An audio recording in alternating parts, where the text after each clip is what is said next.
What's up, beautiful people? Welcome back to part 5 of our Pokemon HeartGold Generations walkthrough. In the previous video, we took on Gym Leader Bugsy and earned our second gym badge.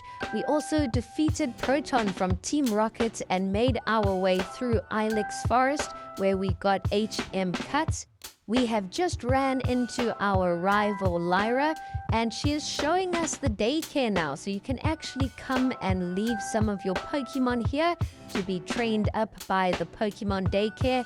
We've also registered Lyra's number, so hopefully we'll be able to take her on for another battle soon. The daycare is an awesome place to just leave 1 or 2 Pokemon that you might need to use later on down the line. So that's what we're going to do. We're going to leave Geodude here and Helioptile.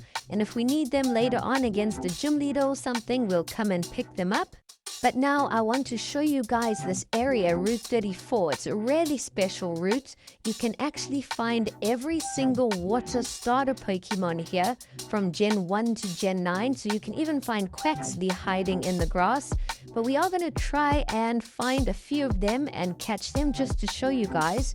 As you can see, we just found an Oshawott, but unfortunately we knocked it out in one shot. But you can find every single water type. So here we've also encountered a Mudkip. I love Mudkip. Swampert is an absolute beast. And you can even find Squirtle and Quaxly. We've picked up TM63 Embargo, and we've just encountered a Squirtle. So we're definitely going to try and catch this. Now is your time to add Blastoise to your team. We did catch a whole bunch of them off camera. I think we caught a Quaxly as well. So we got to try and decide which water Pokemon to try and use now. But we have arrived in Goldenrod City, and it's a massive city. It's probably our first milestone in the game. We're going to heal up our team and probably swap up some of our Pokemon. And we've got a lot to explore here. There's so many buildings. So we're going to start off first with the department store. There are a couple levels here, so we can actually come and check out what all they are selling. On the second floor, you can change your Pokemon's nature and abilities. You can also stock up on your regular items, your Pokeballs and potions in that.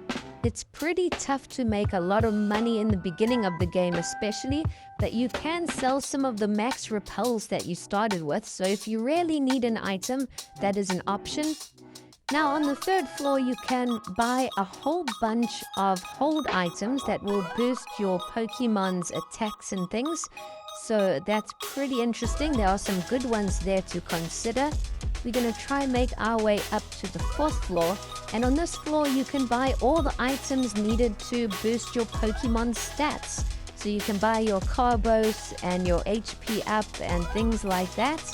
If you don't want to train up your Pokemon normally, you can just buy a whole bunch of those, but they are really expensive. And now on the 5th floor, you have every single evolution item that you need. If you have a Pokemon that only evolves using an item, now is your chance to stock up on a few of them. Lots of really cool Pokemon can only be evolved using items. So definitely come and buy a couple items that you need. We'll definitely be back here buying some of the items.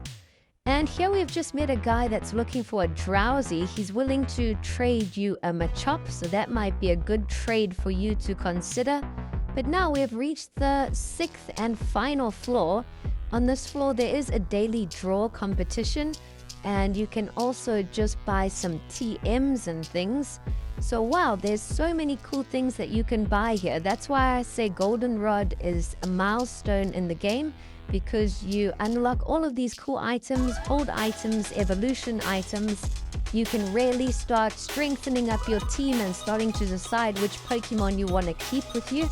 So that's it for the department store. But now let's go and explore the rest of Goldenrod. There's so much to explore.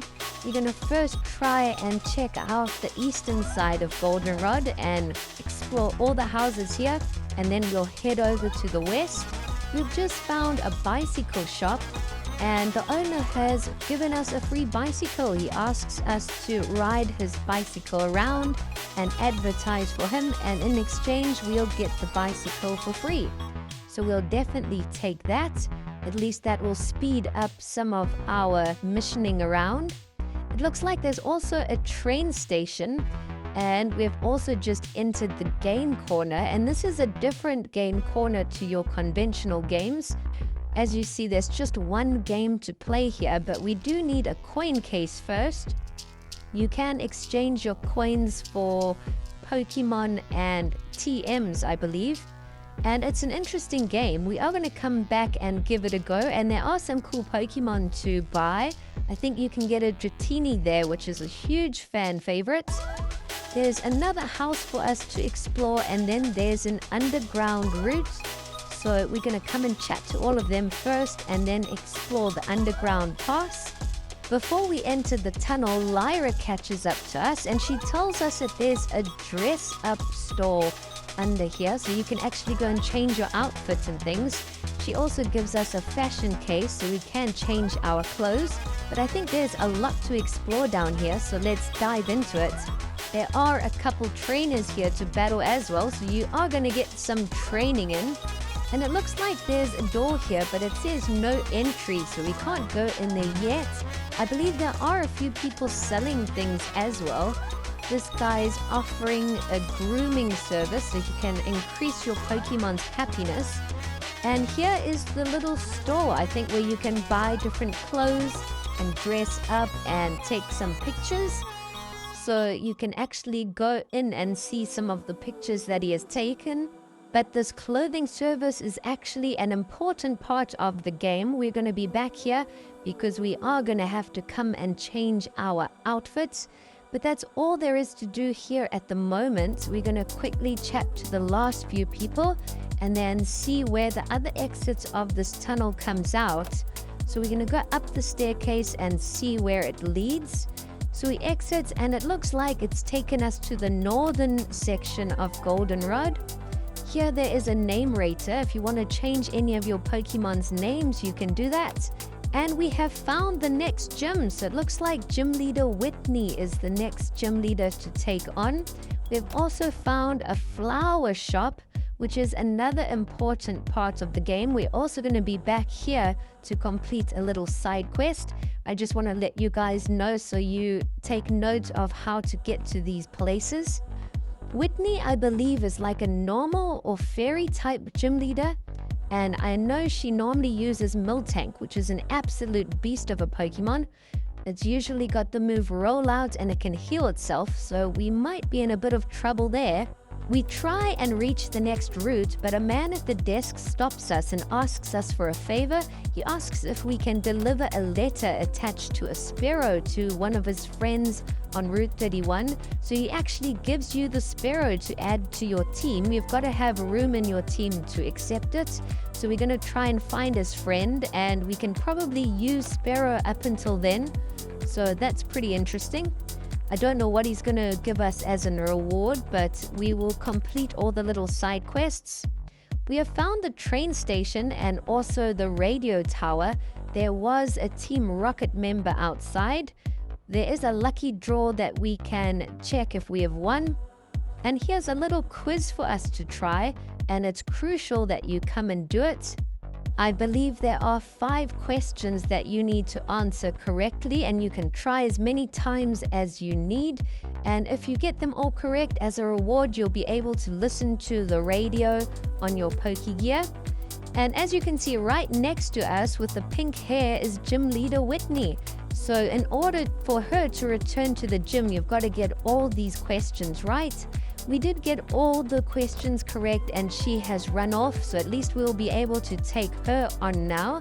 But there's quite a lot for us to explore in the radio tower, so we're going to go up a few levels and see what's happening. As you can see, there's loads of people to talk to, but we can't go any higher. It looks like there's an officer blocking the path, so we're just going to chat to the last few people and then make our way down.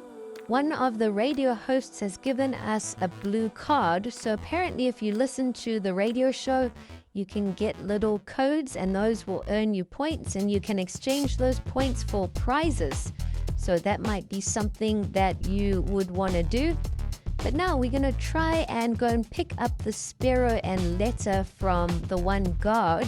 And then we're going to try and take on Whitney. Let's see if we've got what it takes. We might have to train up our team a bit more off camera, but I can't wait to see what her gym looks like and what the gym puzzle is.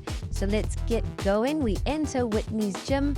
We chat to the little guy on entry, and he tells us that fighting type moves are going to be really effective against some of Whitney's Pokemon. And as you can see, she's got a really colorful gym here. It is a puzzle for sure. There are a couple gym trainers to take on, and you've got to try and work your way through the route. But it's not all that confusing compared to some of the other gyms. Right after defeating this gym trainer, some of our Pokemon leveled up and are evolving. Our Bunnelby has just evolved into a Diggersby, which looks absolutely epic. We've also added a Mudkip to our team, and it's just evolved into Marshtomp. So our team has gotten way stronger, and it's perfect timing just before we take on Whitney. Let's see what Whitney's got. She's only got 3 Pokemon, but her Pokemon are pretty strong. The first Pokemon she sent out is a level 19 Ferret. We've got our Diggersby up front, so hopefully Diggersby will be able to knock it out.